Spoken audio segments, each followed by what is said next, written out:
Hi friends, இன்றைக்கி என்ன பார்க்க போகிறோன்னா முஸ்தஃபா தான் பார்க்க போகிறோம். முஸ்தஃபாவுக்கு ஃபஸ்ட்டு சிக்கன் குட்டி குட்டியாக செஞ்சு வச்சுக்கணும்.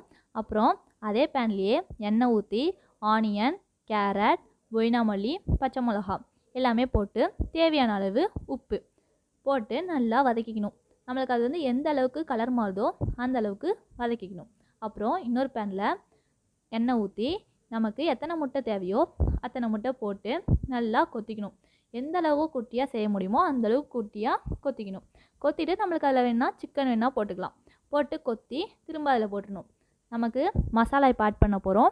மசாலா என்னென்ன பண்ணணும்னா சிக்கன் மசாலா, அப்புறம் மிளகுத்தூள், மஞ்சத்தூள், ஜீரகத்தூள், இஞ்சி பூண்டு பேஸ்ட்டு அதெல்லாம் போட்டு நல்லா வதக்கிக்கணும். அப்புறம் நம்ம செஞ்சு வச்சுருந்த அந்த குட்டி குட்டி சிக்கனை அதில் போட்டு திரும்ப நல்லா வதக்கிக்கணும். அதோடு சேர்த்து அந்த முட்டையும் போட்டு நல்லா செஞ்சுக்கணும். முஸ்தஃபா மசாலா ரெடி.